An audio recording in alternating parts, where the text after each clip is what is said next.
Prahara di tubuh Partai Demokrat kian memanas. Hari ini KLB Demokrat versi Sumatera Utara menetapkan Muldoko sebagai Ketua Umum Partai Demokrat versi KLB dan Marzuki Ali sebagai Ketua Dewan Pembina. Betulkah Partai Demokrat kini di ujung tanduk setelah pecahnya kepemimpinan di tubuh partai itu? Kita akan berbincang dengan Sekretaris Majelis Tinggi Partai Demokrat Andi Malarangen. Selamat malam Bang Andi. Selamat malam. Kemudian kita masih menunggu nanti perwakilan dari KLB Demokrat versi Sumatera Utara, Max Sopa Chua yang nanti akan bergabung sesaat lagi, dan juga Adi Prayitno, Direktur Eksekutif Parameter Politik Indonesia. Selamat malam, Mas. Selamat malam, Kira. Selamat malam, Bang Andi. Ketemu lagi kita. Selamat malam, Mas Adi. Oke, baik. Menarik apa yang terjadi hari ini. Saya ke Bang Andi terlebih dahulu. Sudah ada pernyataan resmi dari Ketua Umum Partai Demokrat, Mas AHY, petang tadi. Pertanyaan pertama saya, apakah ketika membaca gerak-gerik ada pergerakan begitu? Kita tahu dalam 1-2 hari ini banyak sekali informasi yang beredar bahwa akan segera dilakukan KLB. Pada saat detik-detik itu Partai Demokrat melakukan langkah apa, Mas Andi? Loh, kita kan sudah mengantisipasi sejak awal bahwa Pak Muldoko di belakangnya gerakan untuk mendongkel kekuasaan yang saya ini. Ini elemen kekuasaan yang selalu kita katakan itu. Ini bukan soal internal Partai Demokrat, tapi ada elemen kekuasaan yang kemudian bersekongkol dengan orang-orang yang mau jual-jual partai ini. Dan kemudian mereka akan membuat KLB abal-abal. Dan itu KLB abal, kenapa dibilang abal-abal? Karena tidak sesuai dengan ADRT. Tidak sesuai dengan konstitusi partai. Di dalam ADRT dikatakan bahwa yang bisa kalau membuat KLB itu syaratnya adalah ada persetujuan dari 2/3 ketua DPD, ya, ada separuh dari DPC dan ketuanya, ya, yang pemilih hak suara, dan ada kemudian juga persetujuan dari ketua Majelis Tinggi. Penyelenggaranya adalah DPP Partai Demokrat. Ini empat-empatnya tidak ada, tidak satupun ketua DPD yang hadir dalam KLB abal-abal itu.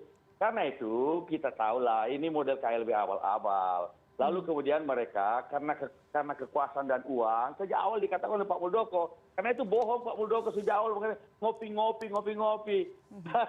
Sekarang kan ketahuan apa yang kami katakan sejak dulu benar, bahwa ini elemen kekuasaan yang mau melakukan intervensi dengan menggunakan perilaku kekuasaan lama gaya Orde Baru. Oke, Bang Andi tunggu dulu. Tadi Bang Andi bilang ini karena faktor kekuasaan dan juga uang. Kira-kira siapa kemudian yang berada di balik penyandang dana KLB yang saat ini berlangsung di Sumatera Utara? Tanya Pak Muldoko lah. Tanya Pak Muldoko, info dari Bang Andi? Semua diiming-imingi uang. Ada yang 100 juta, ada 200 juta. Dikasih panjar dulu, nanti dilunasi kalau KLB.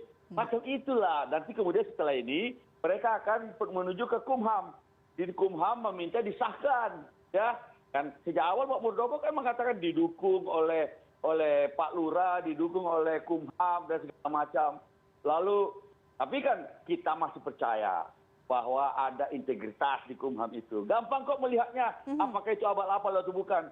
Daftar yang hadir itu lihat aja siapa nama-namanya. Dan kemudian dibandingkan dengan daftar pengurus Partai Demokrat, ketua-ketua DPC, ketua-ketua DPD, dan kita dilihat sinkron nggak? Pasti enggak. Tadi nggak bisa bicara kok, nggak bisa jawab. Itu pun nama ketua DPD. Ada yang hadir apa tidak? Cuma yang kita prihatin adalah ini KLB abal-abal ini tidak ada izin dari Polri. Tapi kok dibiarkan, bahkan seperti diprotek, dijaga, supaya tidak bisa diganggu. Nah ini kami mempertanyakan, ini harus begini ke demokrasi Indonesia, kembali ke masa lalu zaman Orde Baru. Oke, saya ke Mas Adi dulu komentarnya, sambil menunggu tersambung dengan perwakilan ataupun inisiator KLB yang saat ini masih berada di Sumatera Utara. Mas Adi Pray, menarik ya, menorehkan sejarah Partai Demokrat ini. Baru kali ini orang luar kemudian menyalip dan langsung menduduki posisi top di partai politik tersebut. Komentarnya? Ya, tentu saja ini rekor.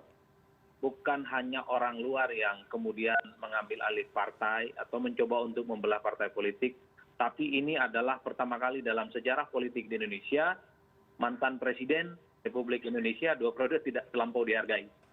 Ini menurut saya ini bukan soal Demokrat, bukan soal AHY. Saya khawatir apa yang terjadi pada hari ini pada Demokrat akan terjadi pada partai-partai yang lain, akan terjadi kepada mantan-mantan presiden yang lainnya. Karena ini sudah ada yang memulai, Elvira. Iya. Ini yang saya khawatirkan, bahwa kualitas demokrasi kita itu buruk karena tidak menghormati seseorang yang sudah berjasa pada hari Republik ini.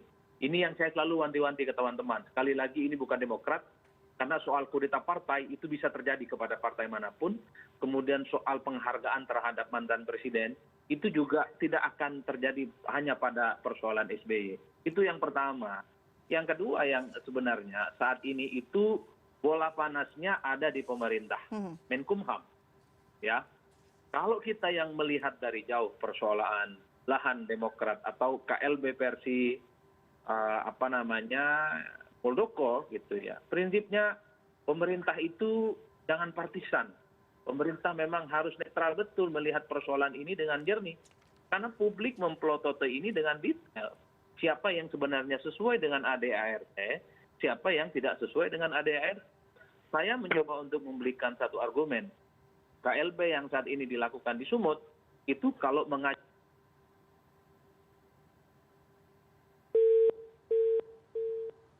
Mas Adi? Oke, tampaknya komunikasi kita dengan Mas Adi terputus. Kita akan coba untuk menyapa Mas Adi. Oke, saya ke Bang Andi. Bang Andi, komunikasi kita dengan Mas Adi terputus. Ya. Oke, masih clear ya.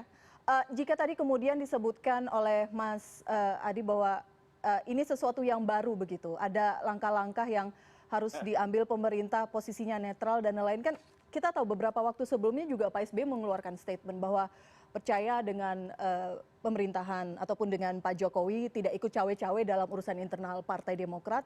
Apakah memang ada komunikasi antara Pak SBY dan Pak Jokowi membahas hal ini atau sama sekali relatif tidak ada? Justru itulah pada waktu itu kan kita menulis, Ketua Umum AHY menulis surat kepada Pak Jokowi sebagai Presiden. Ya, di situ Ketua Umum menanyakan apa benar bahwa Pak Muldoko ini katanya disampaikan kepada kader-kader kami yang ditemuinya dibujuk-bujuk untuk mendukung KLB. Apa benar Pak Muldoko ini didukung oleh Pak Lurah? Pak Lurah tentu maksudnya Bapak Presiden. Dan juga Pak Muldoko juga mengatakan didukung oleh menteri-menteri yang lain, termasuk Menteri Hukum dan HAM. Nah, cuma waktu itu Pak Presiden tidak mau menjawab. Dan kemudian Menseknek mengatakan bahwa tidak perlu dijawab karena ini masalah internal Partai Demokrat. Ini bukan masalah internal. Di dalam masalah internal itu ada mekanismenya, sudah ada Dewan Kehormatan, ada Mahkamah Partai. Tapi ini ada elemen kekuasaan yang berada dalam lingkaran kepresidenan, ya, yang mencoba mengintervensi kepada Demokrat. Ini pola kekuasaan lama. Ingat tahun 96 ketika PDIP Ibu Megawati digusur oleh Suryadi untuk dari kursi ketua umum PDI lama, kan PDIP. Dan kemudian karena didukung oleh pemerintah, sehingga karena tergusur itulah Ibu Megawati kemudian membuat PDIP. Ini kembali lagi model begini ini.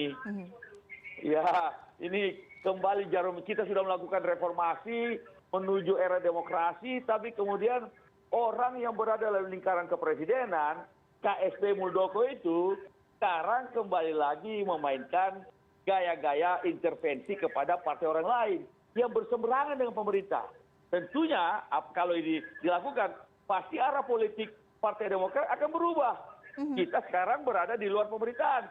Kalau Pak Muldoko jadi ketua, pasti mendukung pemerintah. Ya, kita akan bertanya-tanya, ada apa? Oke, baik. Bagaimana membedakan antara Muldoko, KSP, yang jabatan politik, dengan Muldoko pribadi, yang melakukan gerakan-gerakan politik? Nah, susah untuk membedakannya. Berarti memang dari awal antisipasi sudah ada atau memang kebobolan begitu strategi yang diterapkan oleh teman-teman yang sekarang menjadi inisiator KLB Demokrat ini lebih taktis begitu, karena mereka mengklaim bahwa saat ini pemilik suara berada di Sibolangit. Loh, kalau kebobolan malah kami nggak kebobolan. Sudah aja sejak awal kita antisipasi dan kita buka ke publik kok. Oke. Ada orang mengatakan, oh jangan-jangan ini settingan. Gaya artis-artis itu. Playing victim. Sama sekali tidak. Sejak awal kita sebut namanya Muldoko.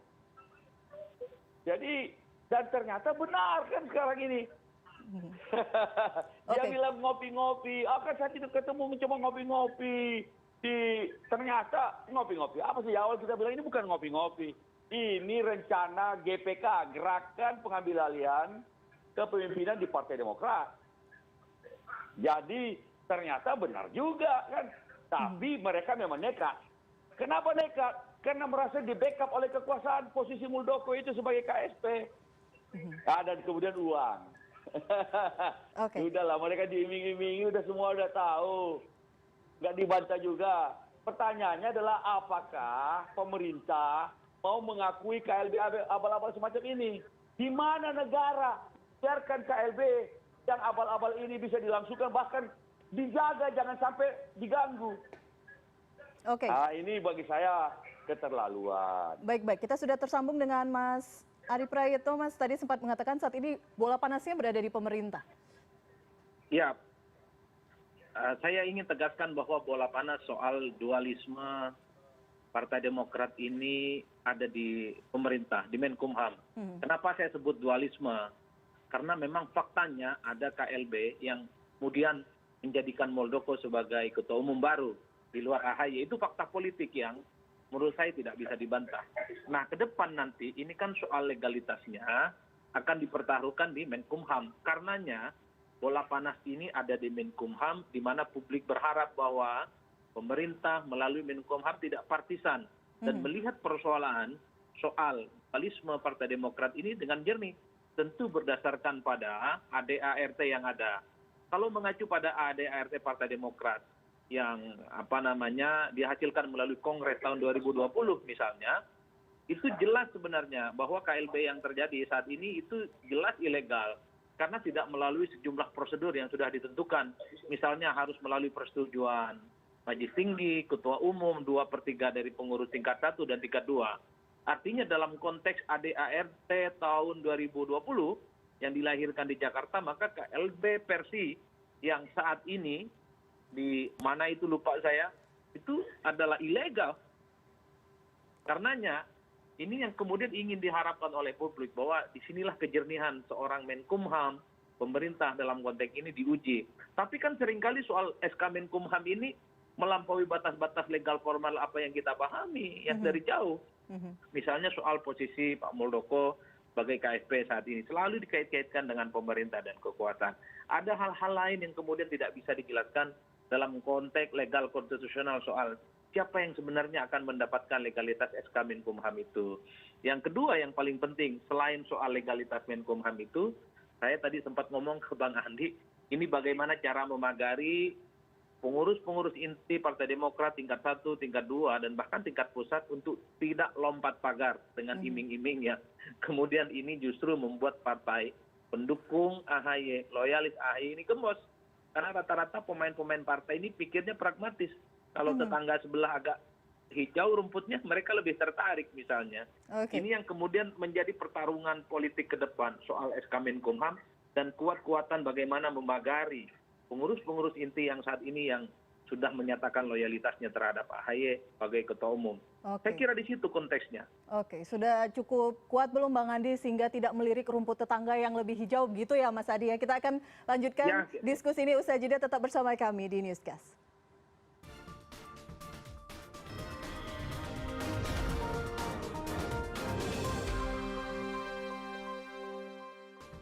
Baik, terima kasih Anda masih bersama kami. Kita masih membahas mengenai dualisme di Partai Demokrat pasca diangkatnya Muldoko sebagai Ketua Umum Partai Demokrat versi KLB yang berlangsung hari ini. Kita akan melihat bagaimana suasana di arena Kongres yang berlangsung di Sibolangit, Sumatera Utara. Informasi terakhir yang kami terima, Muldoko saat ini sudah berada di area sekitar Kongres. Kami nanti akan coba update informasi terkini dari sana dan juga menunggu hadirnya perwakilan ataupun inisiator dari KLB, Maxo Pacua, yang sebelumnya sudah menyampaikan kesediaannya untuk ikut dalam diskusi malam hari ini.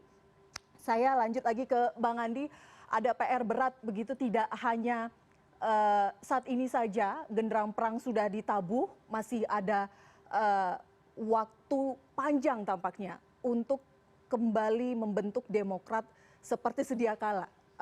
Apa strateginya kemudian sehingga menjaga parameter ini agar para DPD tidak melirik, tadi Mas Adi bilang, tidak melirik rumput tetangga yang lebih hijau? Justru sekarang ini kader-kader Demokrat ya di seluruh Indonesia semakin solid. Kenapa? Mereka diserang dari luar oleh elemen kekuasaan. Jadi ini sudah jelas bahwa mereka bermain-main dengan kekuasaan dan uang membuat kita semakin solid. Nah, memang kemudian akan ada yang menjadi krusial adalah ketika mereka ini mulai meminta mendaftarkan diri ke Kumham, ya. Dan kita lihat apakah Kumham kemudian mengesahkannya atau tidak. Mestinya tidak, karena mereka memang abal-abal. Pelaksanaan KLB yang sekarang ini dasarnya harus dengan ADRT 2020. Bukan ADRT yang sekarang baru dia bikin itu. Nah, kalau itu menggunakan ADRT 2020, Kongres kelima itu, pastilah dia itu abal-abal. Karena tidak ada pun ketua DPD yang hadir. Bayangin seluruh Indonesia. DPC hanya segelintir yang hadir. Lalu mereka mengambil mantan-mantan pengurus tidak jelas. Lalu kemudian dipakein jaket Demokrat, lalu disuruh berdiri. Ini jelas sekali. Gampang kok dilihat daftar hadirnya. Artinya klaim kubu KLB yang mengatakan bahwa kita melihat tadi pada saat proses Muldoko menerima tadi penetapan sebagai ketua umum, ruangan relatif cukup ramai. Artinya itu adalah orang-orang yang tidak memiliki hak suara. Oke, confirm. Betul sekali. Tidak memiliki hak suara. Ini dihadirkan di situ supaya kelihatan penuh. Jadi ini juga sebenarnya saya juga kasihan lihat Pak Muldoko ini. Nafsu kekuasaannya, syahwat kekuasaannya begitu besar, sehingga bersedia menjadi ketua umum abal-abal dari Kongres abal-abal. Bayangin. Ya, tapi ya itulah terserah dialah. Cuma model-model macam begini tidak akan diterima. Tidak, tentu akan kita lawan, tapi juga tidak akan diterima oleh publik. Publik bisa melihat kok, orang-orang macam begini menggunakan kekuasaan dan uang tiba-tiba mau mencaplok kepemimpinan dari partai lain. Nah, apalagi ini orang tidak pernah masuk Demokrat, bukan anggota Partai Demokrat, setahu saya dari partai lain. Ya tiba-tiba jadi ketua umum, tidak hadir di Kongres. Peserta tidak tahu bagaimana visi-misinya, bagaimana dia punya keringatnya terhadap Partai Demokrat. Aduh. Oke. Tapi ya begitulah kalau awal-awal. Oke. Lucu memang. Politik itu adalah seni kemungkinan begitu ya, Mas Adi Pray. Menarik sekali kita melihat KLB hari ini bahwa penetapan Muldoko tadi via telepon begitu. Kemudian sosok orang luar partai, berkaca pada beberapa partai sebelumnya ketika terjadi kisruh, dualisme atau apapun itu dilakukan oleh pihak internal partai. Tapi berbeda kali ini. Ada komentar mengenai itu? Tidak ada yang kebetulan, Elvira. Everything by design tentu saja. Termasuk KLB, hadir nggak hadir, penyataan kesediaan dan seterusnya. Yang menarik ini Pak Muldoko ketika ditetapkan sebagai ketua umum belum memberikan satu statement secara langsung yang bisa ditangkap oleh publik. Konon statementnya itu hanya melalui telepon yang bisa disaksikan oleh orang yang hadir. Kan orang bertanya, kalau memang serius ingin mengambil alih Partai Demokrat versi KLB, mestinya Pak Muldoko hadir menyampaikan visi misi dan apa yang akan dilakukan ke depan. Minimal menunjukkan kepada yang hadir bahwa Muldoko jauh lebih baik ketimbang AHY, baik dari segi kinerja, popularitas, dan elektabilitasnya yang kita bisa banding-bandingkan sebenarnya. Itu yang pertama. Yang kedua, saya berharap betul kepada pemerintah dan DPR bahwa soal pengesahan partai politik ini nantinya bukan di Menkumham, tapi di KPU. Ya, ini bahaya betul kalau pengesahan partai politik sah atau tidak ikut pemilu, legalitasnya ada di Menkumham. Sekali lagi Menkumham itu jabatan politik yang bisa tiap saat masuk angin. Kalau di KPU atau ke Bawaslu, legalitasnya boleh tidaknya ikut partai, saya kira ini relatif bisa dinetralisir.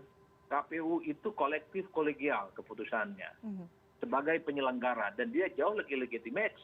Artinya hal-hal yang sifatnya partisan relatif bisa dikendalikan dan bisa dikontrol oleh Dewan Etik. Kalau legalitas partai politik masih bertumpu pada Menkumham, saya khawatir ke depan akan banyak partai-partai politik yang akan mudah dikudeta, di KLB, ataupun diakuisisi oleh pihak-pihak yang memiliki syahwat kekuasaan untuk bertarung di Pilpres ataupun untuk kepentingan yang lainnya. Ini pangkal muara soal kudeta ataupun KLB, karena soal undang-undang pemilu, undang-undang politik kita memang tersentral di pemerintah. Dan kita tahu bahwa segala sesuatu yang sifatnya pemerintah serba politis. Kita harus tahu. Dan kita juga memahami bahwa semua jabatan-jabatan menteri adalah jabatan politik, di luar jabatan-jabatan profesional tentu saja. Semoga kasus KLB ini membuka mata DPR, membuka mata pemerintah, bahwa kekuasaan itu melingkar, tidak melulu di atas, tapi juga ada kesempatan di bawah. Dan jangan sampai bahwa persoalan KLB hari ini justru akan melahirkan dendam politik yang lainnya yang tidak berkesudahan. Dan ingat saya, yang terjadi pada hari ini pasti sudah dicatat oleh teman-teman Partai Demokrat. Siapa aktornya, siapa dalangnya, itu pasti sudah di-tracking. Jadi ini yang saya khawatirkan bahwa dendam politik, kasus KLB yang dipaksakan, ataupun inkonstitusional, justru melahirkan satu proses kualitas demokrasi yang jauh panggang dari api. Ingat, teks demokrasi kita sudah lampu kuning. Jangan ditambah dengan persoalan-persoalan yang jauh tidak lebih substansial. Bagi kita sebagai pegiat demokrasi, bagi kita sebagai aktivis pemilu, tentu fenomena mengakuisisi partai politik dengan cara-cara yang tidak konstitusional, tidak sesuai dengan ADART, bukan hanya meninggalkan luka, tapi juga mencederai proses demokrasi yang coba untuk kita konsolidasi lebih baik. Oke, Mas Adi, kita tahu Pak Muldoko adalah Kepala Staf Kepresidenan, masuk di jajaran pembantu Presiden Jokowi. Sampai saat ini belum ada statement apapun yang disampaikan kepada publik, baik itu pidato politik atau bagaimana langkah Muldoko selanjutnya. Menurut Anda bagaimana Presiden kemungkinan bereaksi akan penetapan Muldoko ini? Agak sulit menebak arah Presiden dan pernyataan resmi dari Istana kalau melulu menyatakan bahwa persoalan kisruh Partai Demokrat ini murni hanya persoalan pribadi Pak Muldoko. Publik kan tidak naif-naif amat melihat persoalan ini. Kepala KSP itu adalah orang yang setiap hari berinteraksi dengan Presiden, cukup leluasa misalnya keluar masuk kekuasaan, yang ini tidak bisa dilepaskan dari sosok Pak Muldoko saat ini. Karenanya saya kira perlu ada statement, pernyataan tegas dari pemerintah bahwa satu sisi Pak Muldoko ini memang bermain sendiri gitu ya untuk urusan politik yang semacam ini, tapi pada satu yang lainnya bahwa ke depan jika ada persoalan-persoalan KLB yang melibatkan kepala KSP, ya tanggung jawab mereka. Tapi kan pertanyaannya adalah apa mungkin publik percaya begitu rupa dengan apa pernyataan semacam itu? Kepala KSP adalah satu simbol penting dalam elemen kekuasaan politik kita saat ini. Karenanya prinsip saya secara umum selalu mengatakan bahwa siapapun yang menjadi pejabat negara, pembantu negara, mengabdi kepada Republik ini, jangan pernah cawe-cawe dengan urusan politik kekuasaan. Kalau ingin cawe-cawe dengan politik partisan kekuasaan, sebaiknya memang legowo mengundurkan diri dan lebih fokus bagaimana menghadapi pertarungan-pertarungan politik yang saya kira jauh lebih penting. Kenapa saya ngomong begini? Ini sangat terkait dengan kredibilitas seorang pejabat negara, kepala KSP yang saya yakin ke depan ini pasti akan dibully ini oleh teman-teman Partai Demokrat sebagai pemimpin yang abal-abal, menyetujui KLB abal-abal. Padahal pada sosok Pak Muldoko melekat simbol seorang pejabat negara, simbol pembantu presiden, kan nggak mungkin kredibilitasnya selalu dikata-katain dan dibully oleh publik karena persoalan konflik politik yang tidak berkesudahan itu. Makanya memang pemerintah dalam konteks ini perlu menyatakan sikap secara tegas minimal untuk mengamputasi bahwa persoalan KLB ini memang tidak ada sama sekali urusannya dengan istana. Itu penting dan clear. Oke, baik. Selanjutnya saya akan bertanya mengenai posisi Pak SBY. Tahun lalu saya pernah wawancari Pak SBY. Pak SBY mengatakan saya tidak ikut dalam day-to-day politik lagi karena sudah ada ketum Agus Harimurti Yudhoyono di sana. Apakah kemudian dengan adanya kejadian hari ini Pak SBY akan turun gunung, akan kembali aktif dan menjadi Ketua Umum Partai Demokrat? Kita akan berbincang usai jeda, tetap bersama kami di Newscast.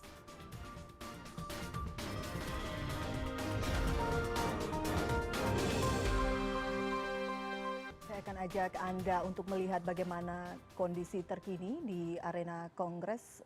Saya akan update bersama dengan rekan saya, Agus Supratman yang berada di lokasi. Agus, bisa digambarkan saat ini seperti apa kondisi di arena Kongres? Apakah Muldoko sudah tiba di lokasi? Ya, Pira, saat ini para inisiator maupun penyelenggara KLB Partai Demokrat yang sedang menggelar kegiatan di Serdang Sumatera Utara ini sedang berdiri di depan lokasi acara karena Muldoko sebagai ketua umum terpilih sebentar lagi akan sampai sehingga penyambutan segera dibuat. Namun semuanya masih menunggu. Rencananya kedatangan Muldoko pada malam ini untuk menyampaikan pidato politik pasca terpilih menjadi ketua dalam KLB Langit ini. Tadi memang walau belum sampai, Muldoko sudah menyampaikan 3 hal kepada semua pemilih hak suara maupun penyelenggara, yaitu pertama dia mempertanyakan kepada semua yang hadir apakah kegiatan ini sudah sesuai dengan anggaran dasar anggaran rumah tangga partai, kemudian juga mempertanyakan apakah semuanya memilih atas keinginan mereka atau atas desakan pihak lain, dan kemudian yang ketiga adalah komitmen semua yang hadir pada KLB ini untuk tetap berjiwa merah putih mempertahankan NKRI. Nah, kita masih akan menunggu apa arahan ketua terpilih yang tentu saja akan dibantu tim formatur untuk dalam sepekan ini menyusun personil kepengurusan yang nantinya akan diserahkan kepada Kementerian Hukum dan HAM. Nah, disinilah kemudian nanti akan menjadi proses hukum dari kedua kubu. Kita akan melihat sejauh mana perkembangan dari proses hukumnya. Nah, di dalam lokasi ini sendiri ada sejumlah tokoh yang hadir. Ada inisiator KLB, ada Max Sopakua, dan kemudian ada Joni Allen Marbun, serta sejumlah tokoh lainnya. Pertama, tokoh-tokoh petinggi partai yang sempat dipecat atau diberhentikan dari kader maupun dari pengurus partai oleh kepengurusan AHY. Baik. Sayang sekali terputus. Saya kembali ke Bang Andi dan Mas Adi. Rekan kami tadi sudah menginformasikan bahwa malam ini akan ada pidato politik dari Ketua Umum KLB Demokrat versi Sumatera Utara yang baru saja terpilih petang tadi, Muldoko. Dan malam ini juga Pak SBY akan konversi ya, Bang Andi? Betul. Oke. Malam ini Pak SBY akan melakukan konferensi pers karena beliau adalah Ketua Majelis Tinggi Partai Demokrat yang sah. Dan tentu saja sebagai Ketua Majelis Tinggi beliau sebenarnya tidak mau ngurusin lagi politik sehari-hari, tetapi karena dia menyangkut eksistensi dari Partai Demokrat. Menyambung pertanyaan saya tadi. Dan juga posisi beliau sebagai Ketua Majelis Tinggi. Karena sebuah KLB ya harus mendapatkan persetujuan dari Ketua Majelis Tinggi.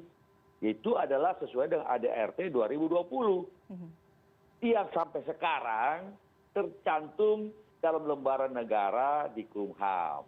Nah, tentu saja sebagai Ketua Majelis Tinggi beliau perlu memberikan respons ya, untuk adanya KLB ini. Kalau di rumah saya KLB itu adalah kangkung luar biasa.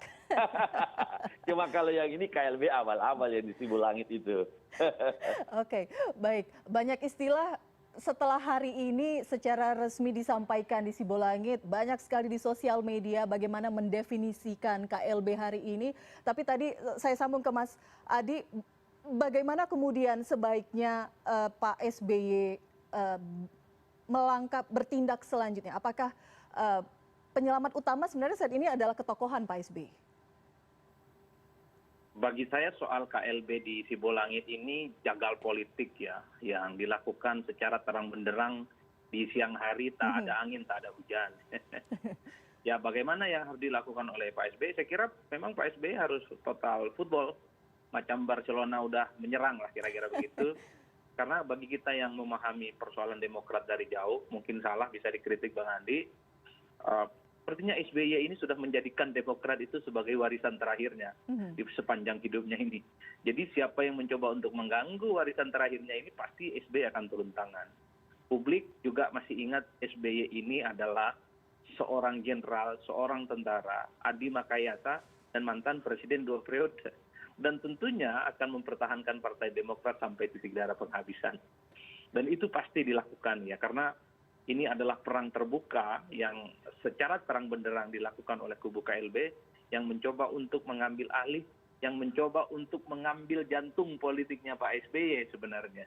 Jadi Demokrat itu jangan hanya lihat ada Bang Andi, ada AHY, tapi di situ ruh dan denyut nadi yang menjadi warisan terakhir yang dimiliki oleh Pak SBY. Itu yang saya pahami. Disitulah kemudian Pak SBY akan merespon secara serius sepertinya soal fenomena KLB yang terjadi pada hari ini. What's next?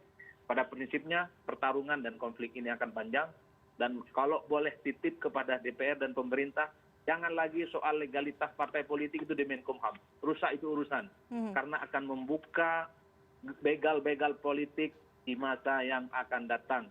Berikanlah legalitas partai politik itu kepada penyelenggara pemilu, KPU dan Bawaslu, karena keputusannya kolektif kolegial, tidak ditentukan oleh seorang menteri yang didapatkan melalui proses-proses politik yang partisan. Menurut Anda ini akan menjadi presiden yang sangat luar biasa bagi perkembangan ataupun pertumbuhan demokrasi di bangsa kita, mengingat sangat mengejutkan apa yang terjadi kudeta hari ini? Ya cukup mengejutkan, kita agak sulit menemukan satu referensi politik yang punya kaidah ilmiah melihat ada pihak outsider yang mengambil alih partai politik secara paksa dengan banyak dalil gitu ya. Saya kok belum menemukan proses-proses semacam ini. Bahkan di zaman Orde Baru sekalipun, ya hanya ada satu fenomena misalnya mencoba untuk meringkus partai politik yang banyak menjadi sedikit gitu ya. Tapi tidak dalam konteks demokrasi kita yang semakin modern, justru pengambil alihan kekuasaan politik di partai itu terjadi terang benderang. Ini ironi sekaligus malapetaka bagi demokrasi kita. Saya selalu mengatakan bahwa jika kita ingin jadi presiden, kenapa tidak bikin partai politik? Kenapa harus mengganggu partai politik yang lain? Itu jauh lebih elegan. Dalam konteks inilah, sepertinya kita semua publik harus belajar banyak kepada Amin Rais. Sekalipun dia berbeda mazhab dengan Zulhas saat ini, tidak mencaplok PAN dari kepemimpinannya yang sah. Ataupun Fahri Hamzah, sekalipun berbeda mazhab, disingkirkan dari jabatan politiknya di PKS. Tidak bikin gerakan-gerakan untuk mengambil alih PKS sebagai partai yang dikuasai Sohibul Iman saat itu, memilih membuat partai gelora. Dalam konteks demokrasi ini jauh lebih elegan ketimbang mengakuisisi partai politik lain yang sudah sah, yang sudah terbangun sudah lama. Apalagi misalnya dalam berbagai survei yang kita lakukan, Party ID, identitas kepartaian kita itu lemah, Elvira.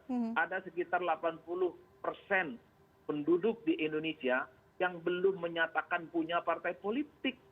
Itu kan pasar yang terbuka untuk direbut, untuk bertanding di pemilu 2024, untuk bikin partai semoga besar bisa bersaing dengan yang lainnya. Ini kan kalau model-model begal politik begini kan bahaya bagi demokrasi.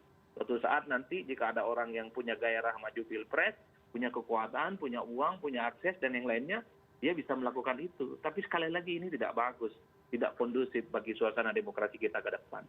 Oke, Bang Andi, selanjutnya langkah hukum seperti apa yang akan diambil oleh Partai Demokrat? Saya senang istilah Bung Adi ini tadi, begal politik. Karena memang betul, kalau dalam dunia bisnis namanya hostile takeover. Jadi hostile takeover. Jadi ini yang dilakukan dan tentu saja tidak bisa dibiarkan, merusak demokrasi kita. Dalam demokrasi, partai politik itu mempunyai kedaulatannya masing-masing, diurus sendiri-sendiri, tidak boleh diintervensi oleh pihak luar. Kalau ada masalah dengan partai politik itu diselesaikan melalui mekanisme internal partai. Itulah sebabnya soal pemecatan beberapa kader-kader itu yang berkhianat itu. Bukan karena ingin KLB, tapi karena dia bersekongkol dengan pihak elemen kekuasaan yang berada di luar partai untuk mendongkel kepemimpinan saya yang ada di Partai Demokrat. Jadi itu persoalannya. Nah, kalau ini terus dilakukan, terus terang, kalau ini bisa dilakukan di Partai Demokrat, ini juga bisa dilakukan di partai-partai lain.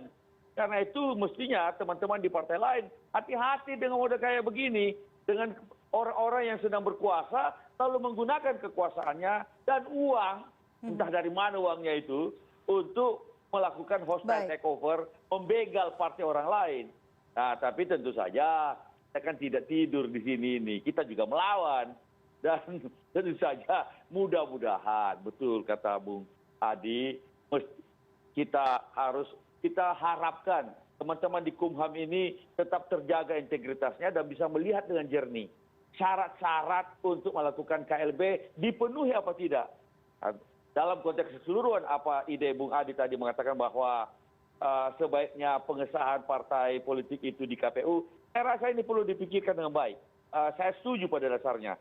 Dan sehingga jangan sampai dijadikan alat bargaining position kepada partai-partai tentang nanti disahkan atau tidak disahkan dan sebagainya. Nah, dalam konteks ini juga verifikasi yang harus dilakukan dengan seksama. Jangan sampai inilah kayak sebenarnya Pak Muldoko ini betul-betul masih mau menggunakan hal-hal sebegini untuk kepentingan dia.